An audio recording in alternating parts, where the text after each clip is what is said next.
Sabrina Limon sat across from detectives and said, "Did you know that he had planned to murder your husband?" No, did not know that he planned on murdering Robert.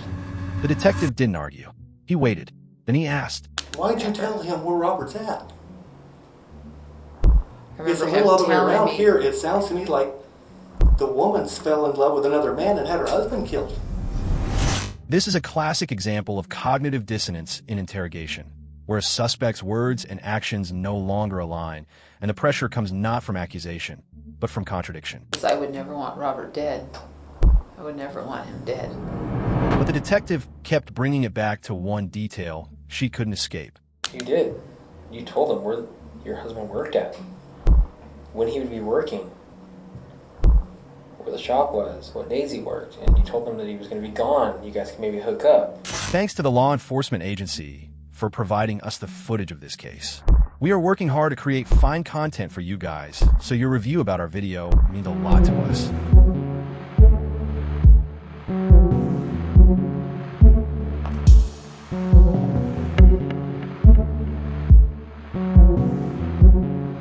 The phone rang, and without hesitation, she answered.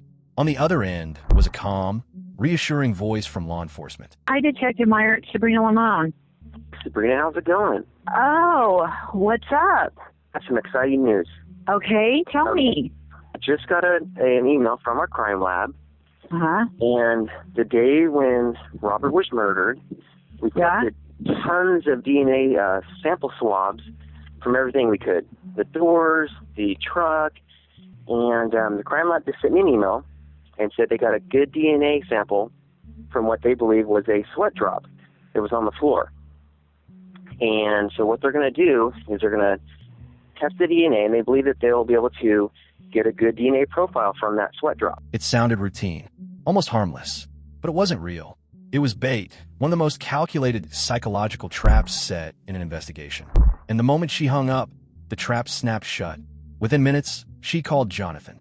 God, please help. God, please help the DNA thing to be the way in which we are kept from having our dirty laundry aired. God, we have been sinners, and we have cheated. We've been committers of adultery.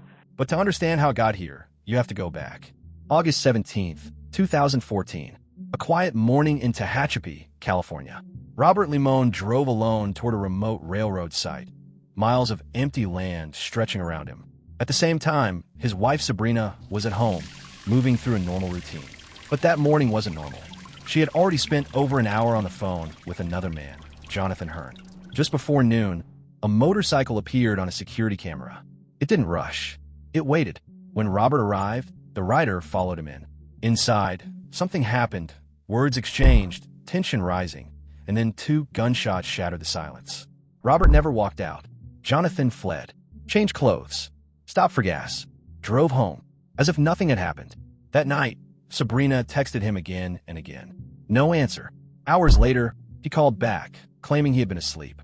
She accepted it. At first, investigators had almost nothing, just 2 images, a car and a motorcycle. No names, no clear story. Then came the break. A friend reported Jonathan's strange behavior, constant calls, emotional breakdowns, guilt he couldn't explain. Detectives started digging.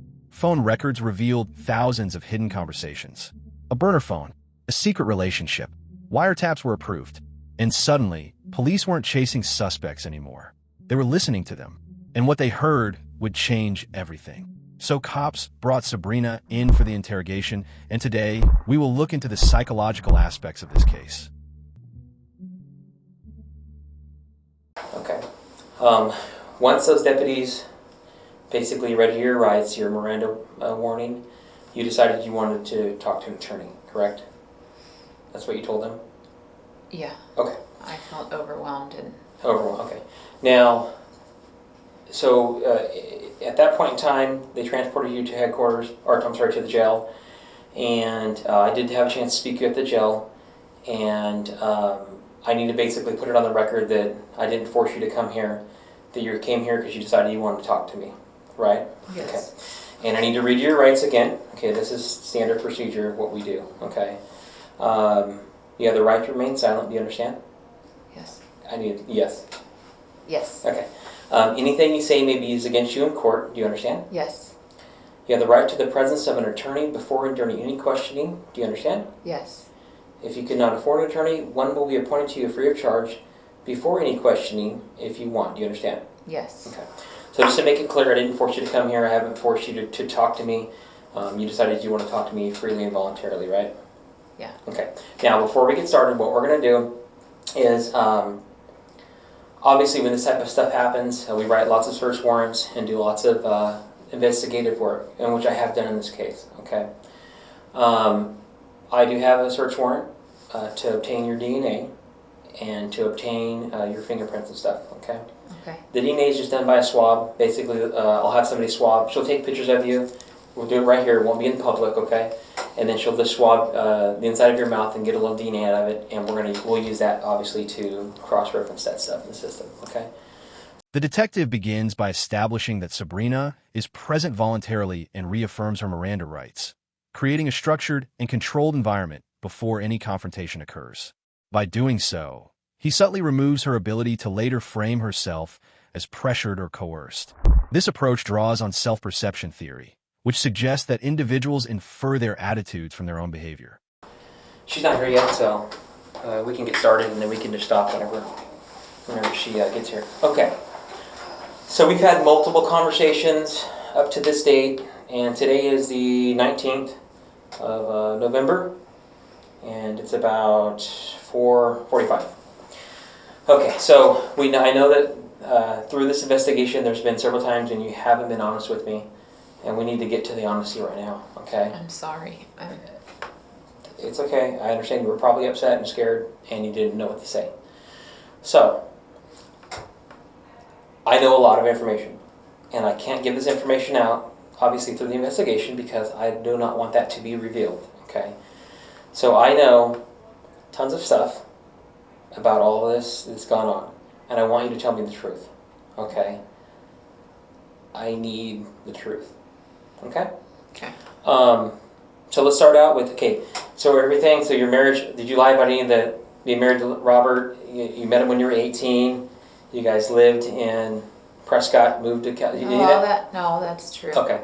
So then let's talk about when you started working at Costco. Let's talk about that. Okay. How long ago was that? I was there for almost 3 years. And do you remember when you started working there? It was,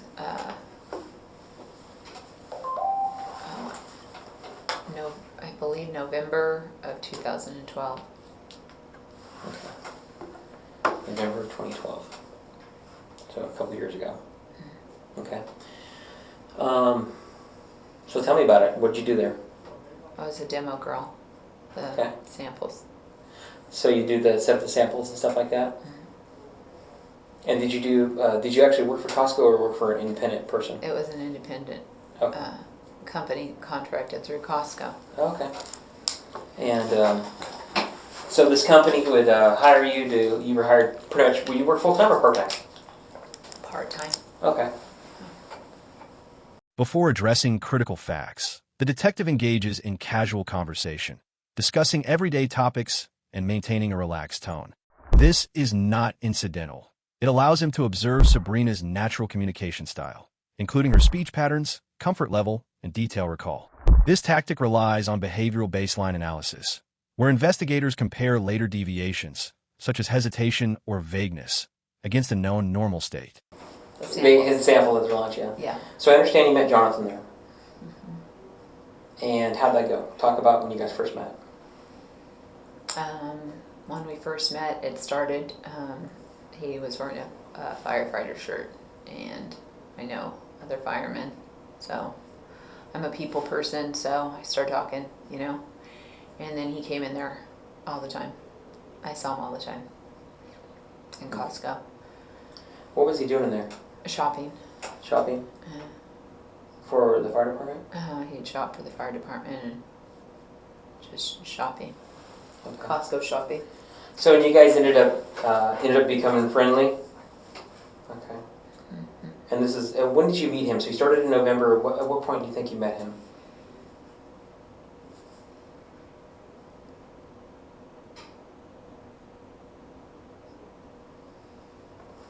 I don't know, did I start before November then? Because I want to say I met him in, was it December of 2012?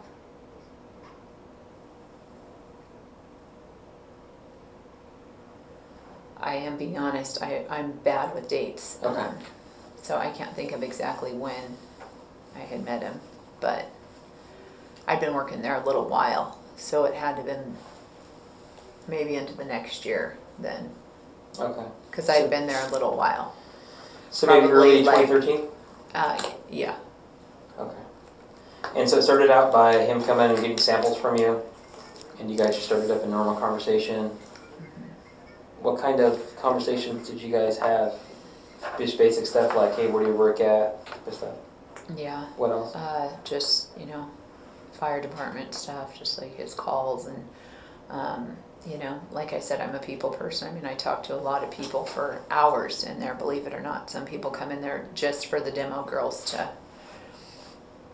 to talk. The detective repeatedly focuses on when events occurred, pushing Sabrina to anchor her story in time despite her claims of poor memory. This method draws on reality monitoring theory, which distinguishes real memories from fabricated ones. Genuine experiences tend to include temporal and contextual details, while constructed narratives remain vague. And I wasn't paying attention to my phone, so we'd been out the night before, and he'd already taken the next day off, and he just kind of, like, we had, I hate talking about this. This is why I didn't. I know.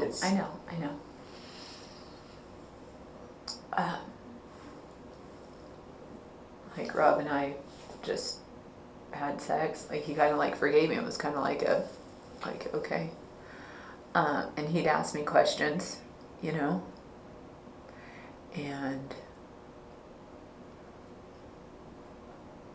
I just kind of would answer them as he asked, but then we didn't talk about it. He didn't like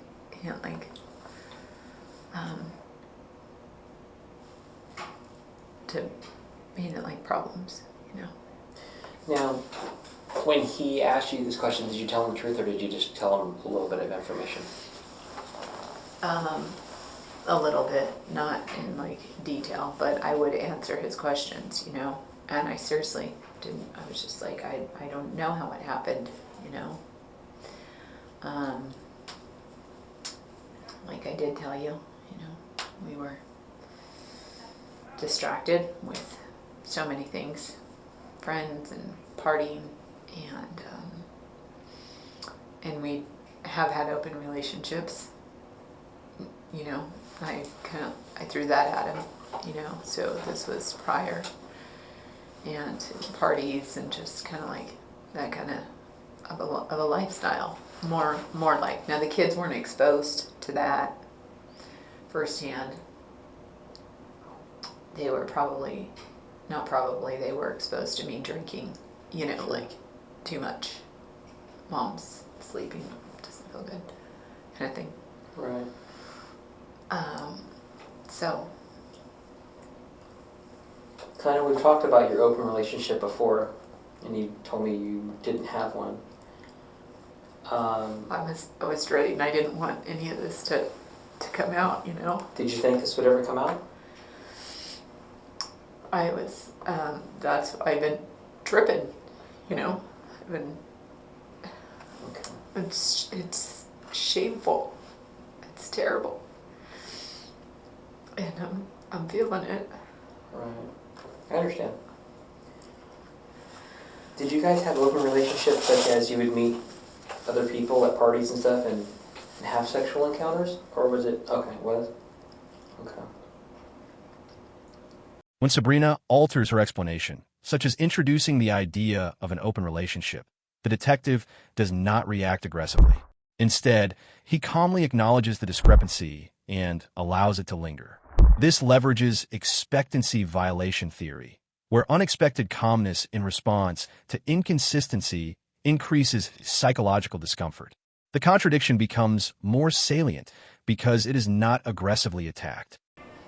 Okay. So, and I didn't get upset a lot at him because he just kind of let me get away with quite a bit, and it was kind of like the leash, you know, he'd let my leash out and then I'd run down the street and then he'd kind of choke it out. Kind of Yeah.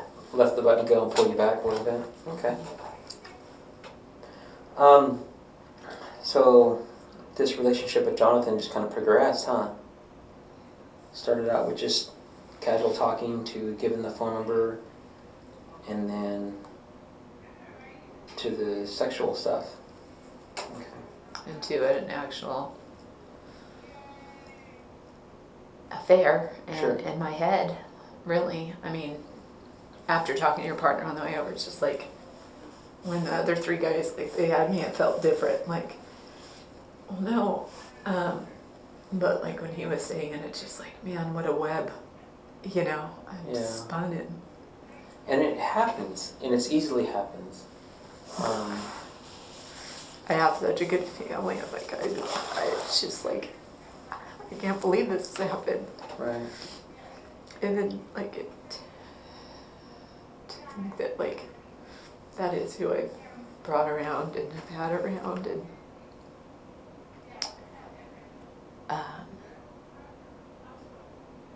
I just, wow, you know, I mean, we got deep. We got deep. You and Jonathan. Mm-hmm. So Rob's going to work, and then he's working overtime shifts and stuff, and Jonathan would be at your house Sometimes. I late mean, at not, night when the kids were sleeping or whatever. not always, or yeah, if they were gone. Okay. Not always. I mean, I didn't want to. My kids, I love them so much, Detective Meyer. Right. I didn't want to. But once is once too many, you know?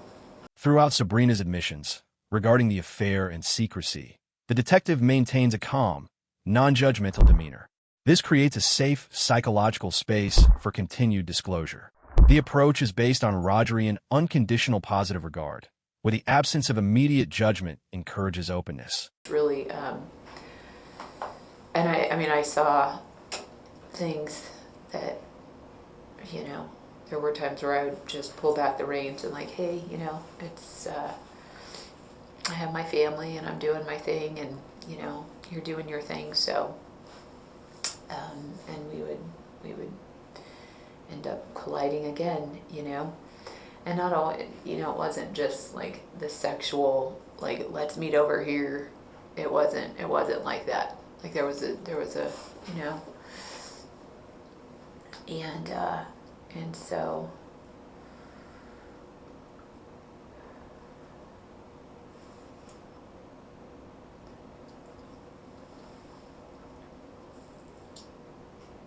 Huh. Okay.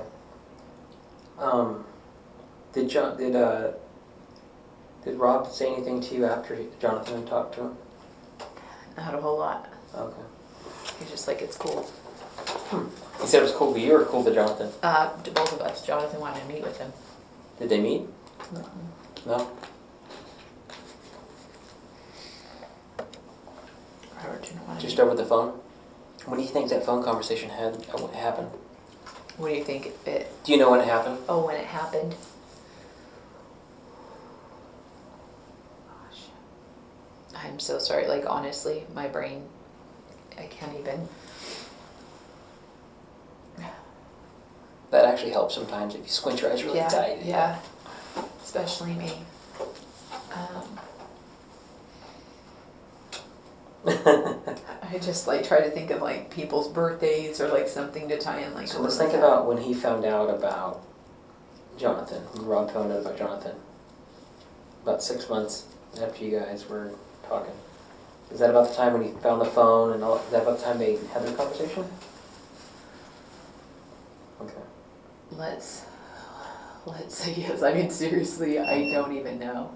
When Sabrina claims memory gaps, the detective revisits the same topic from different angles, forcing her to maintain consistency across multiple versions. This increases mental strain. The strategy reflects the cognitive load theory of deception, which holds that lying requires more cognitive effort than truth-telling. Increased complexity raises the likelihood of inconsistency or breakdown. Did you ever think about maybe getting divorced for Rob? Or did he ever talk to you about the divorce? Who? Jonathan. About like trying to encourage you to get divorced or anything like that? We had talked about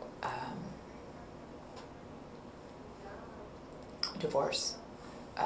I would say within like the past, let's say, 4 or 5 months maybe. You and Jonathan, or you and Robert? Have you and Robert ever discussed divorce before? Yes. Okay. How long ago was that? Before, like within, you know, but it was like partying, too much drinking, kind of thing, you know. And then Rob, it'd be all good the next day, you know. Yeah. You said Rob didn't drink a whole lot, huh?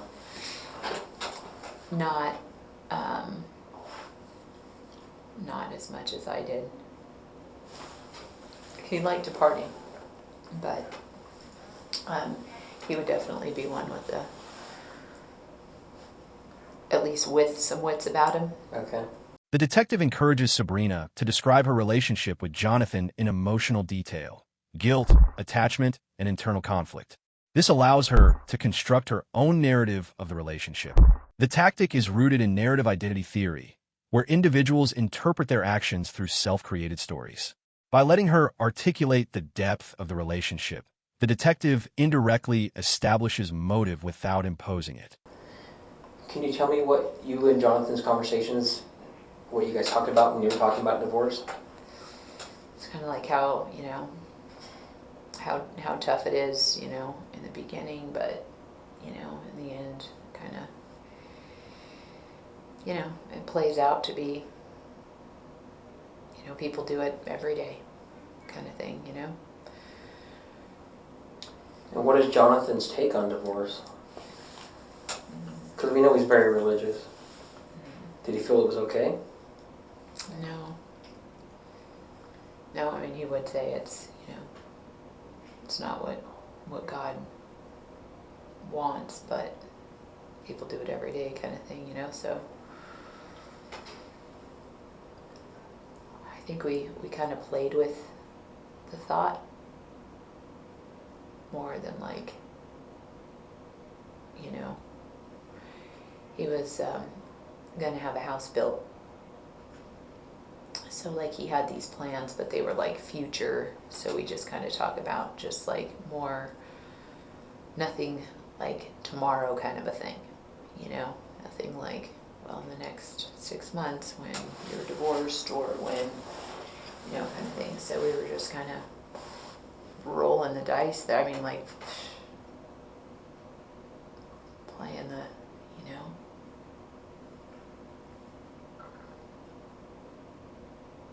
And then we had gotten a burner phone to talk on. Rather than confronting Sabrina directly with accusations, the detective guides her through a sequence of increasingly sensitive admissions, from how she met Jonathan to the existence of a burner phone. This step-by-step approach is rooted in the foot-in-the-door technique, which posits that agreement to small requests increases compliance with larger ones. So, so you said that they never met, right? They never had an actual meeting? We had gone out one time, and it was just like a huge group of people that were going out. That was going to be Buffalo. the March Madness. Mm-hmm. I know all about it. That's the time. I've read all about it. I know, you know, everything all about it. So you know me. I know everything. I've lived your life for the last 3 months. Oh gosh. That's why you can't lie to me. I know all this stuff. So it's better just to be honest with you. You say it's so cute. The other guys were a little rougher. So okay. I have a different personality than most. So I feel like I know you intimately, and I mean I know so much about your life and everything, and Rob's life, and you know just all your friends. But so they met at March Madness at the bar, and I actually have a picture with everybody in it, and Jonathan's in the picture. So I want to talk about moving forward just a little bit, because that March Madness was this year, right? I worked in my brain. It's like it doesn't, the circuits don't connect. Okay. Like you tell me, detective, Okay. because sure, Okay. no, yeah. All right. How did you and Jonathan? So were you actually talking about getting divorced and you guys being together? Did you guys make a decision to do that, and were you moving forward, or no? We talked about it, and we were living. It wasn't, like I said, there were no dates, or there was no. The detective repeatedly asserts that he already knows key details, timelines, meetings, locations, and movements. This is not just confidence. It is calculated pressure designed to eliminate Sabrina's belief that she can outmaneuver the interview. This aligns with the illusion of transparency, where individuals under pressure overestimate how much others can see through them. Okay. Which I know, and never. I'm not. Now, what kind of a girl can I really even say that I honestly am, besides a mess? But I am not one of those that like, oh, look at that young guy, you know. The girls would, you have a friend who, she'll be 40 and she was just dating a 20-year-old, and she has a daughter who's I'm 20. not judging.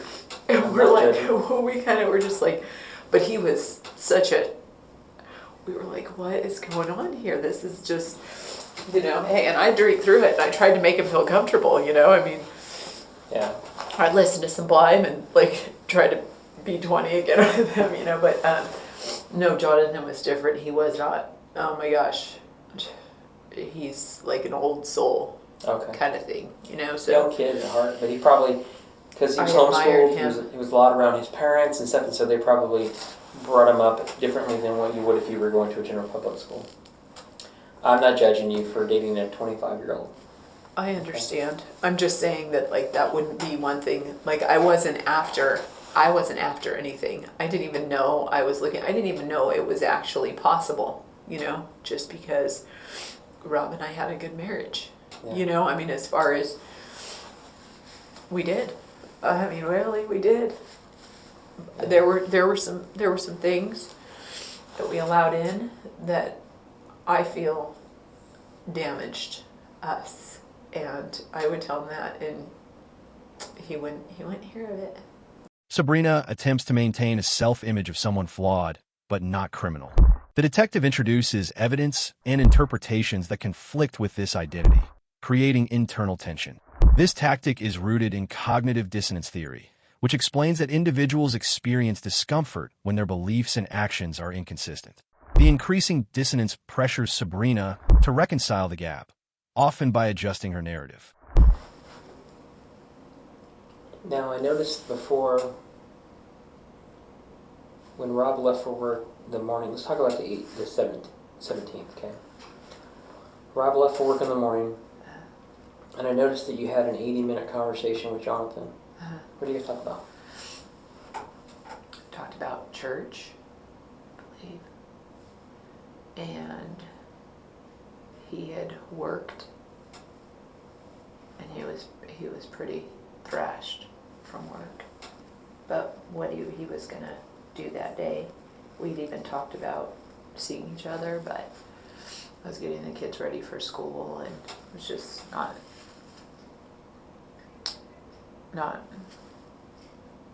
gonna work out. And I think even maybe, and I don't know, other days Rob was going to work because he wasn't supposed to work that day. Yeah.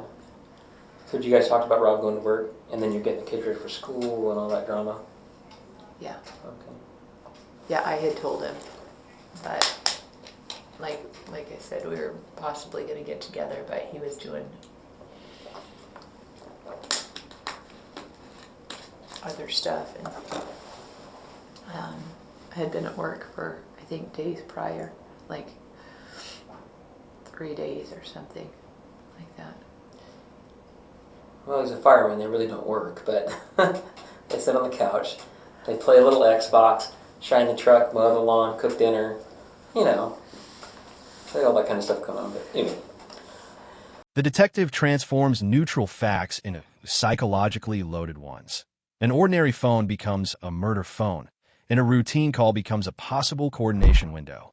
By reframing everyday behavior as criminally significant, he forces Sabrina to reinterpret her own actions through a darker lens.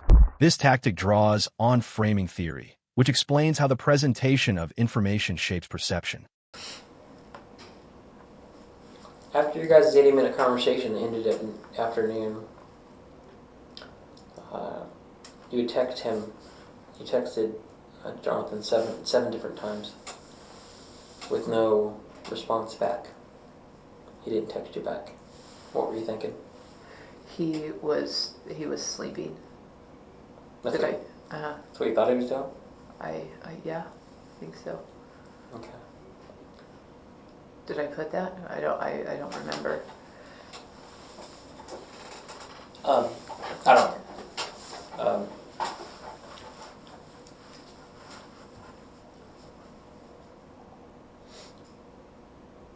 So after the 7 messages, it was late in the evening. Rob wasn't showing up at home, and you called and talked to Jonathan. He finally texted you back and then called you. What did you guys talk about? He said he was sorry that For what? he'd been sleeping and he missed my calls. And we just talked about, I don't even remember what we talked about, but I said Rob's not home yet. And I was kind of looking out for Rob and trying to get the kids together. So it was just kind of like typical, he didn't.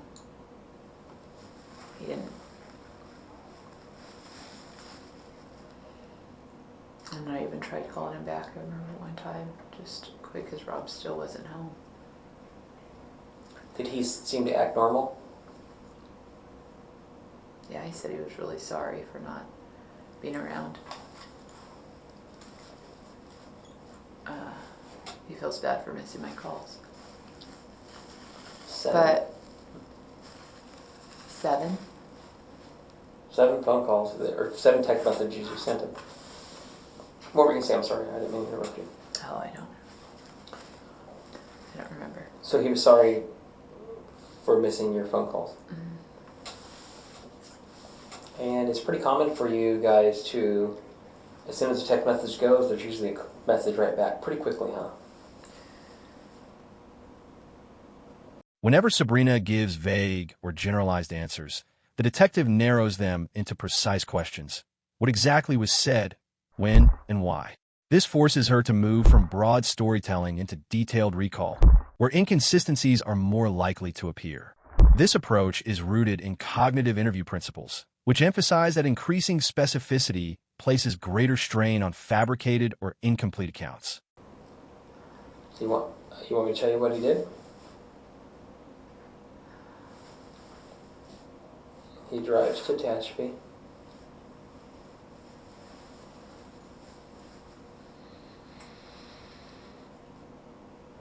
He checks to see if Rob's there. Rob's not there.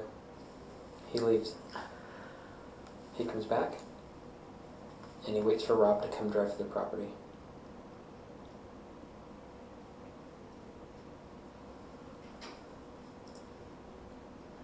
You're sure? I'm positive. 100%.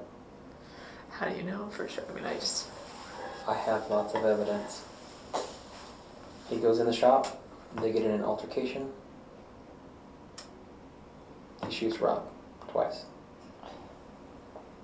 He gets on his bike, his motorcycle. He leaves. He changes clothes. Goes to the gas station. Gets some water, gets some gas. Drives home. Gets home. Sees your text messages. Calls you, texts you.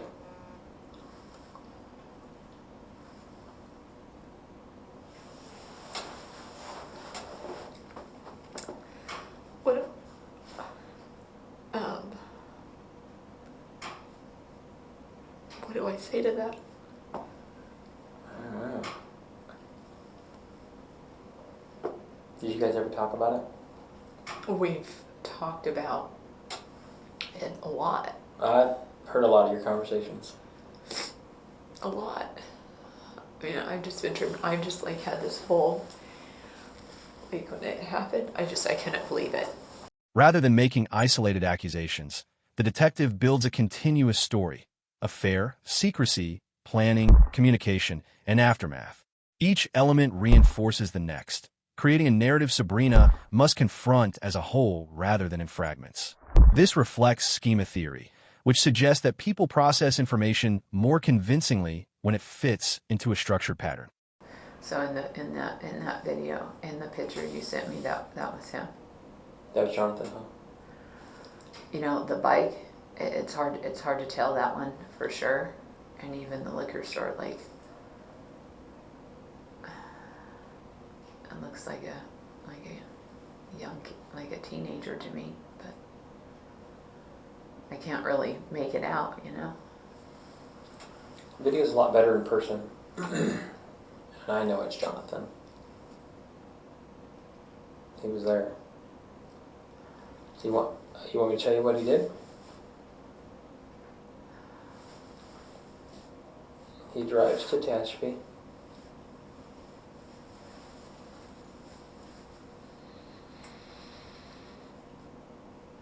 He checks to see if Rob's there. Rob's not there. He leaves. He comes back, and he waits for Rob to come drive to the property.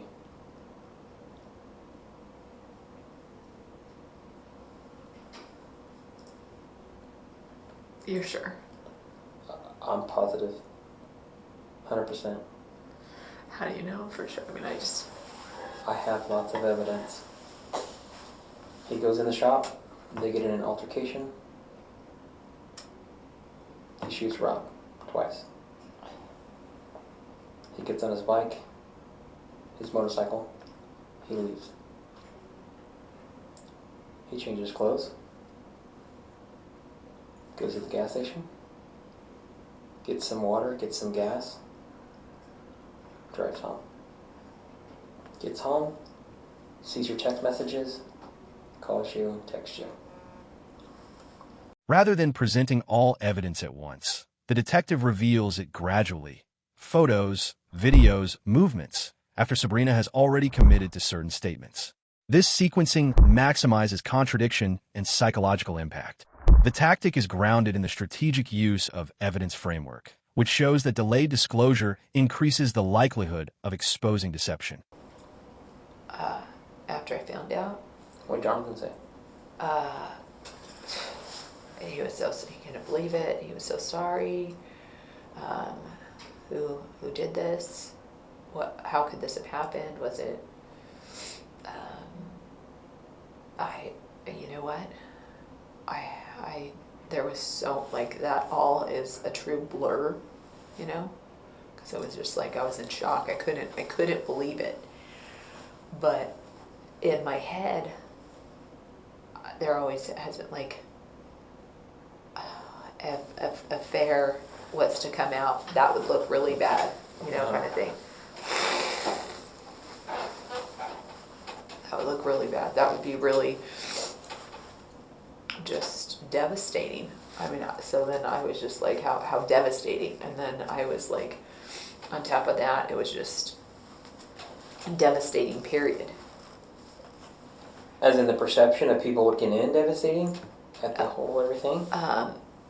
I definitely didn't want that to be, like, it was already devastating. It was devastating to our family. It was devastating to our friends. It was devastating to the world, you know? Mm-hmm.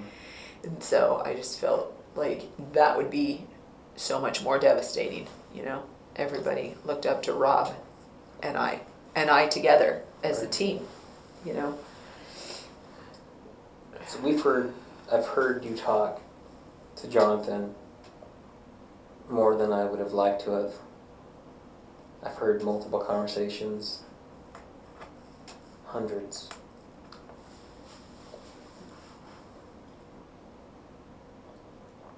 At what point did you realize that Jonathan did this? I haven't, he's never told me that he has done this. He never told you that? And Initially allowing Sabrina to frame herself as someone involved in an affair, the detective gradually raises the moral weight of the situation. introducing the victim, the children, and the consequences of the crime. This shift forces her to confront a more severe ethical reality. The tactic draws from moral disengagement theory, specifically its reversal, re-engaging moral awareness to increase psychological discomfort and pressure. Before he went to work, and then after, or when he was gone, when he went to go driving, and you told Jonathan that Rob was working overtime. And to be up there all day. Okay. And did he know where the shop was at? Yeah, I believe, yeah. How do you believe? I told him where Rob works. I'm like, oh, it's in Tehachapi. I asked him if he was familiar with Tehachapi ever. Like we discussed the town and the shop. So you told him where the shop was at? Off the freeway right there? I'll say yes, I have. Just like, I think I've explained just like times we went up there and we talked about the town of Tehachapi and the kids and I going up there before and the building, how the building was, you know. How it looked? Building up front, several other buildings towards the back.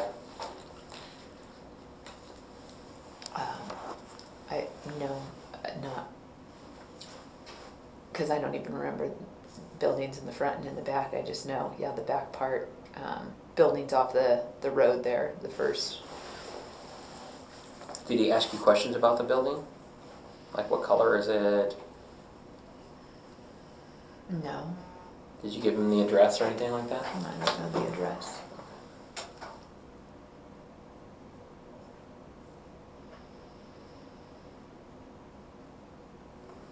So I take it Jonathan's arrested.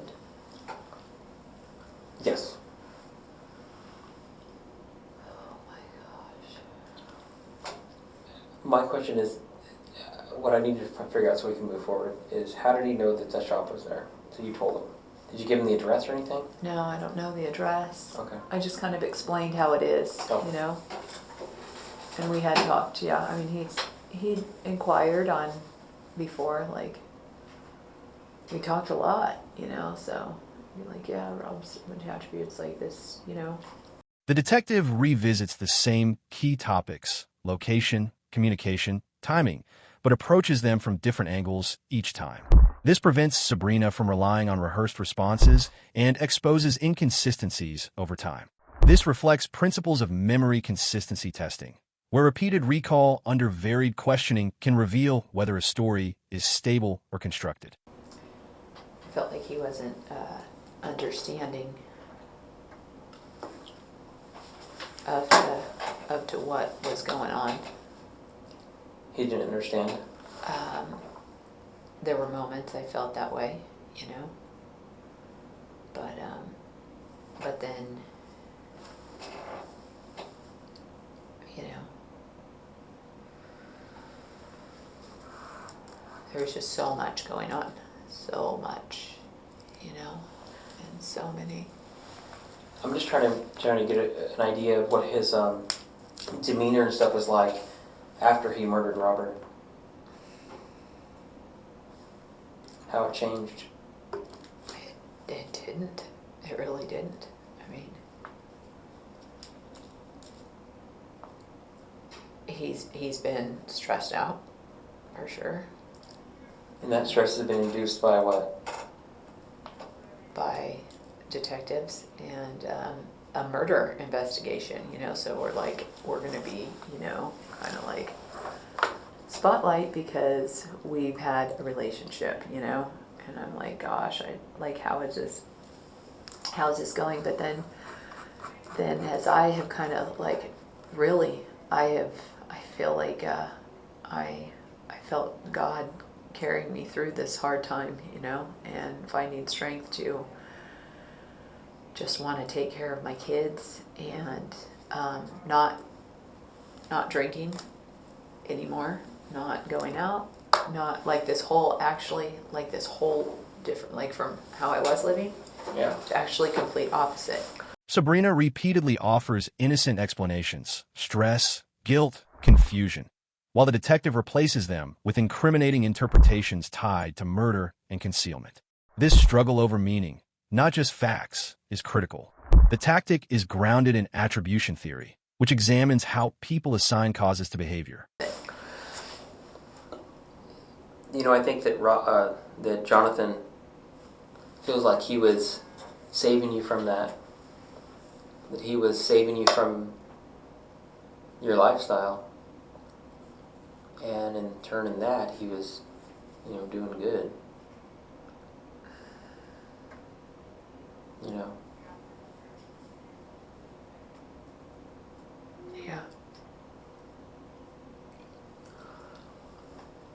So no demeanor change. He was the same person the whole time. I mean, there were stressful, where he's stressed and sick to his stomach kind of thing, just because I didn't want this put, I didn't want our affair, I have to believe that he's stressed because it's much more than the affair. He's not worried about this affair. The affair is no big deal to most people. See, it's so weird because that's what Patrick was explaining. He was like, this isn't a big deal. I felt like it was so huge. Mm-hmm. Huge. As huge as, I felt like it was so, And an affair is not, it's not a big deal. All this stuff that Jonathan's been preparing for is concealing the murder of Robert. All the stuff he's gone through, he's sick to his stomach because he knows that detectives are going to be banging on the door at the fire station.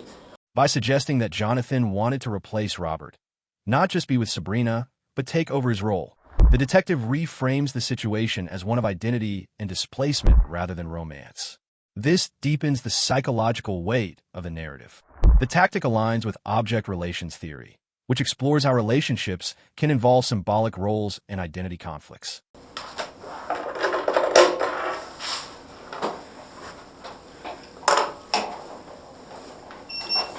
Does this mean below is from Goodwick Street about the time of the murder?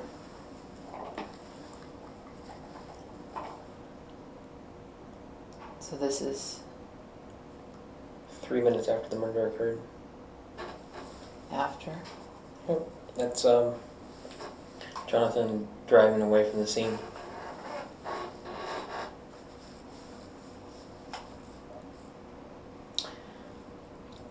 From the place on Goodrick, where the shop is at, That's good. Okay. takes an hour to get to the pilot. And this is 1 hour later.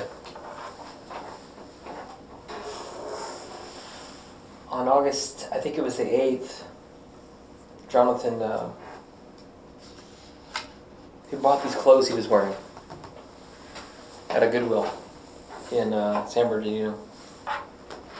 Shoes, pants, jacket, shirt.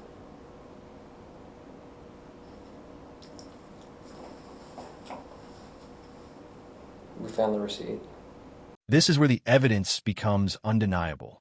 The detective places Jonathan at the scene 3 minutes after the murder, driving away. Not theory, not suspicion, timeline, movement, proof. And from this point forward, Sabrina is no longer reacting to questions. She's reacting to reality.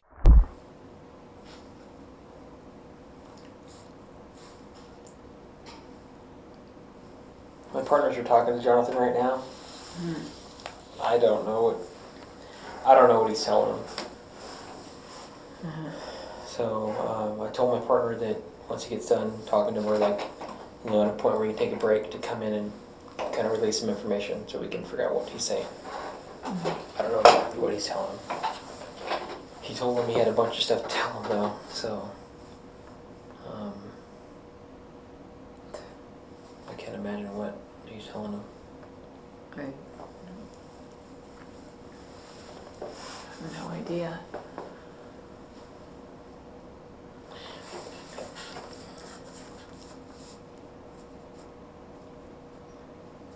Well, he's telling him this? Huh? Is he telling him I don't know. He's gonna come in and talk to me. He'll come in and talk to us real quick. Let us know exactly what is going on. I mean, I can't imagine that. It's hard for me to imagine that, honestly, that you didn't know that this was going on. You know what I mean? With all this talk on the phones in your guys' house, getting a burner phone, it's hard for me to believe that you didn't have knowledge of it. You didn't know that you guys had talked about it. I mean, it's yeah.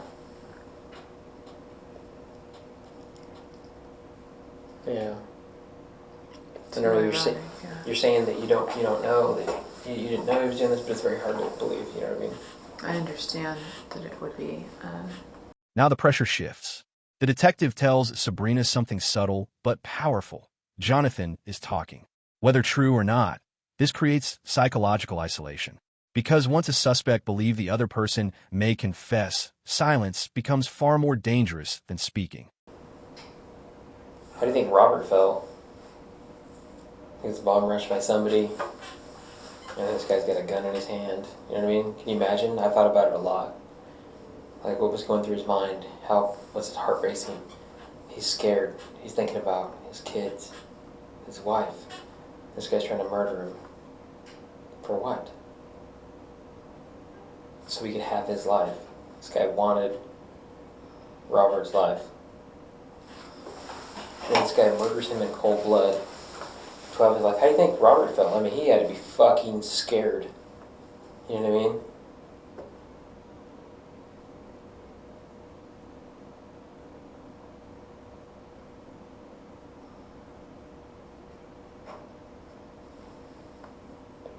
I didn't even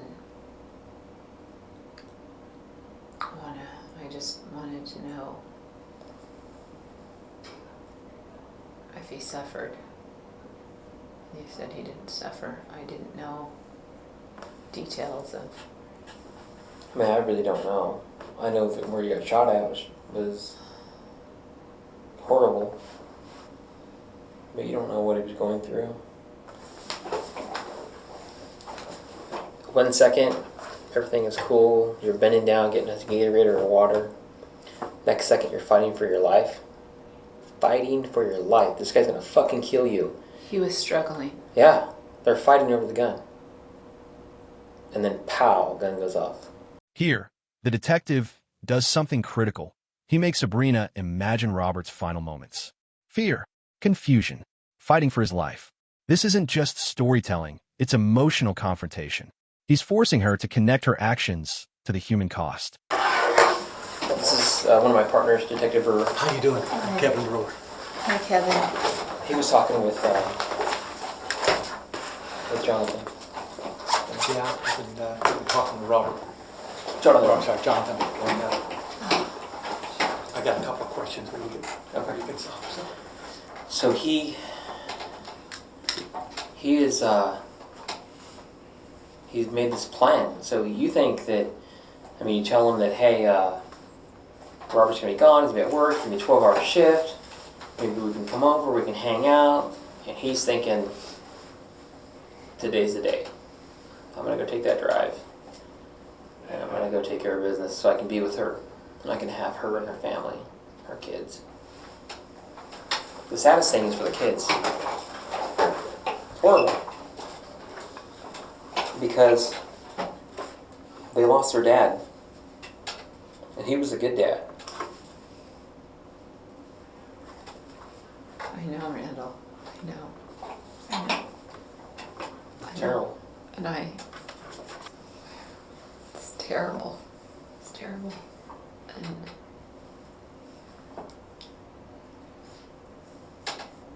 it's my fault. Well, Sabrina, after talking to Jonathan and looking at this, I mean, I helped him with this case for a long time. It looks like there's two people involved, not just you. I don't think you pulled the trigger, did you? No. Jonathan did. When did he tell you that it was him in that video? Yesterday. When? Yesterday. He didn't tell you before that? No. What did you think Okay. when he told you that's him in the video? Well, he hadn't seen the video, but he said it could be me. He said How We were- could that be? I'm confused here. we've just talked a bunch about, he's just said that, you know, detectives can say and do anything that they want. Did you ask him how that could be him in that video? I did. What did he say? He said that it could be a picture of him at another gas station. This is the turning point internally. Sabrina begins to say it herself. It's my fault. That matters. Because detectives aren't just looking for facts, they're looking for ownership. And once a suspect starts assigning blame to themselves, the psychological barrier to full admission begins to weaken. Tell me what I think when your secret boyfriend finds out exactly where your husband is in a different county, 2.5 hours away, drives up here and kills him. What do I think? How in the world would he find out where that place is? I couldn't even find it when they sent us there. That's my fault. Absolutely. What's it look like to me? I know. Let me tell you what it'll look like to a jury. This is all I do. It's all I've been doing for many years. Let me tell you what a jury's going to think. The same thing I am right now and the same thing you are. Yeah, I understand. We got some problems. You need to tell me why you're not an accomplice to this murder. Why am I not? Yeah. Because I would never want Robert dead. I would never want him dead. Ever. Yes, you did. You guys have been talking for weeks and weeks about how this is God's will.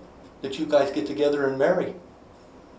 I wouldn't. It's I all don't want God's Robert will. dead. It's almost every conversation of every day about how killing your husband and you two getting together is God's will. Bathsheba? Didn't we talk about that? They had said, Well, tell me that story. Tell me the story I of don't David and know. Bathsheba. I don't know that. I don't know it. You don't know that story? He says that's our life, and you went yes. Well, whatever I read, You don't remember? no, I don't remember. He takes another man's wife and has her husband murdered, killed. I It's remember a him little other way telling around me. here. It sounds to me like the woman fell in love with another man and had her husband killed. I would never want Robert killed, ever. Why'd you tell him where Robert's at? I was going to see him, and I would tell him when Robert was working and stuff, and we'd Why weren't you talk. so worried about the DNA stuff he found? I thought that was good. The no, DNA. No, that's not what the conversations are. No. Well, the DNA was No, a good no, thing. it's panic. Hey, No. I can read a few of them to you. It's not. Yeah, well, You talk about how good it is after you figure out we're probably listening to you. Before that, it's all panic, which is exactly why we told you that. This is where Sabrina is pushed into a corner with no neutral ground left. The detective presents two options. Either Jonathan acted alone, or she was part of it. There is no third explanation anymore. And, psychologically, that's one of the most powerful tactics in interrogation. Yeah, I'm really telling you, I think you're flat in the middle of this murder. I think you set your husband up and had him killed by Jonathan so you two could be together. no. And I can tell you that's not going to happen, ever. Yeah, Okay? You need to get that through your head now. You are not going to be together. He's going to end up going to prison for the rest of his life. And I've got some serious doubts about you. Okay? Okay, understood. There's no reason to tell your boyfriend exactly where your husband is working. Absolutely none. Right down to the building. What's the purpose? There can only be one. No. Tell me another one. I'm waiting. Tell me why you would tell him exactly where Rob's at.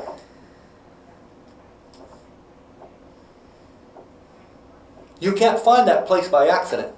We knew somebody told them. Okay? And I'll be honest with you, from day one, when he told me about, I wasn't there to murder. He come back and told me. I said, we got a problem. It's the wrong time of the day for somebody to get burglarized. And burglars don't just shoot people for no reason. Okay? Something else went on. It was all fishy looking. It was real fishy to me. I said, somebody has got a relationship. We better start looking at it. That was 3 or 4 days after the murder before we knew anything. Okay?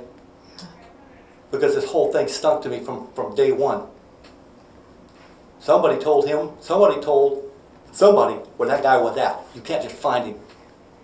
There's not anything to take in that place anyway. All those businesses next door have got tons of stuff that you can sell.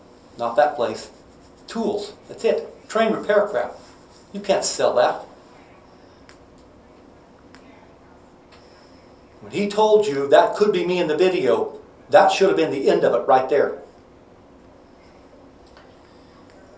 And then I told you that that was our suspect, and you didn't say anything. You know what I mean? I said, this is our suspect. No, okay. Gig's up. That's Jonathan Hearn. You didn't tell me anything. I should have told you that. You should have. Notice what the detective keeps returning to. One question: why tell him where Robert was? Because that single decision ties everything together. No matter how the story is explained, that detail keeps pulling her back into the center of the crime. At what point did he tell you he shot Rob?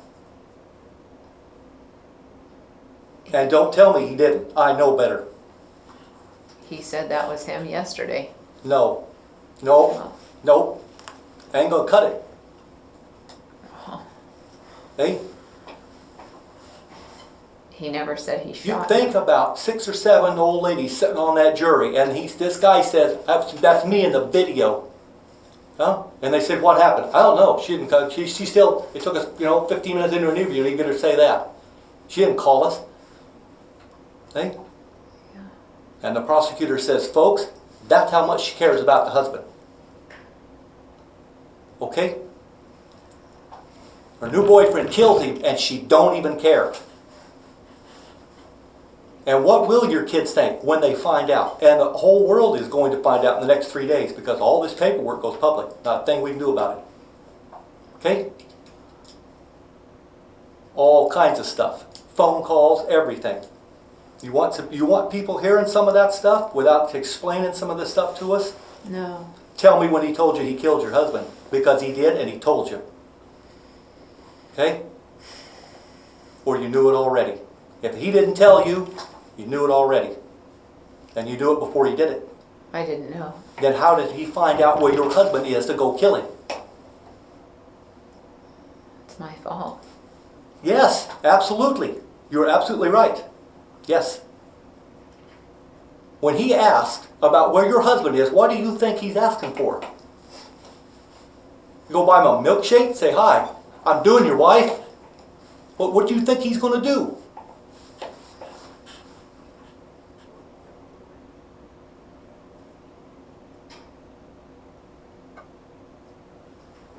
When did he tell you? You're not going to get another shot at this, I'm telling you. We're going to leave here in a minute, and we're not going to talk to you again. At this point, the interrogation becomes about the jury. The detective starts describing how this will look in court, how every action, every silence, every decision will be interpreted. He's no longer just investigating.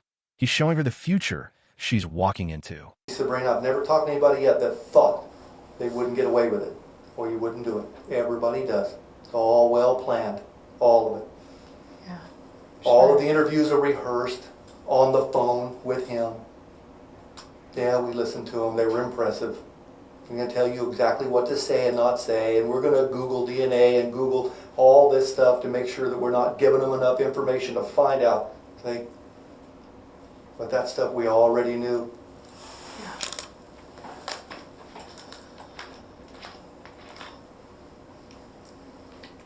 Now, before this thing comes to an end, okay, I'm going to ask you one more time. Did Jonathan tell you he killed your husband? He never told me that.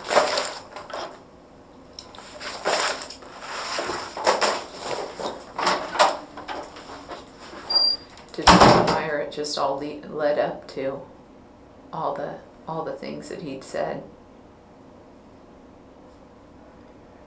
Led up to that. All the conversations, just not specifically I shot Rob. He never said that. What conversations leading up to what? The murder? No, not the murder. No, that conversation that day was normal. Besides, So you're talking about the conversations that happened, after the murder, and what were you guys talking about? just the murder. And So, hi. Hello. I think that a decision needs to be made right now. You requested this. You want to talk to Randall. We're 4 hours into this, and you haven't said anything different to him than what you told me. If you have something you need to say, right now's the time, because otherwise I'm ready to cut this off. Well, I think you guys,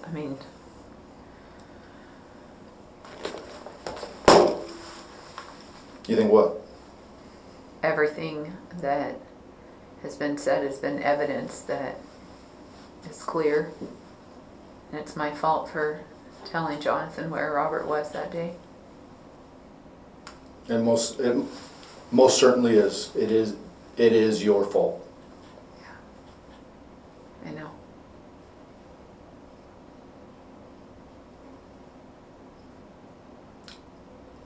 But for the last 4 hours, Detective Myers told you that you're holding on to something. There's something that you know that you're not telling us. Right now, I would have more respect if you said, hey, I ain't gonna say anything to you. You don't like me. I know you don't like me. I'm good with that. You think I'm the mean guy. I get accused of it all the time. And this is the end. After nearly 5 hours, Sabrina gives them nothing more. No full admission. No clear explanation. Just fragments.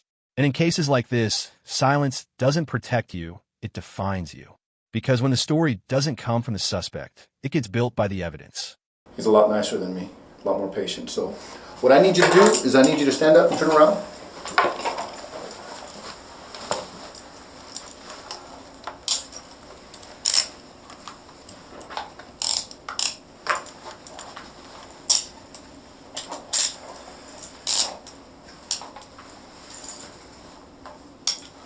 Obviously, since you were already brought down here once before, you were told what you're under arrest for, correct? Yes. For conspiracy to commit murder and accessory to murder? Okay. Have a seat. 4 hours and 40 minutes. So 5 hours, you managed to tell us nothing.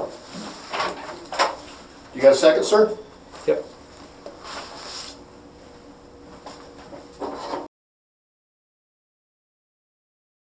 Sabrina Limon was sentenced to 25 years to life in prison for her role in the murder of her husband, Robert Limon. People reported that the sentence was handed down in February 2018 after a Kern County jury had found her guilty of first-degree murder in October 2017. The same reporting states that Jonathan Hearn, the former firefighter who admitted he pulled the trigger and later testified against Sabrina as part of a plea deal, received 25 years and 4 months. Prosecutors argued that Sabrina supplied Hearn with information about Robert's workplace and work schedule, which helped him carry out the killing, and that the pair envisioned a future together after Robert's death. From a legal standpoint, that sentence reflects the jury's acceptance of a murder conspiracy theory rather than viewing Sabrina as merely an unfaithful spouse who hid an affair.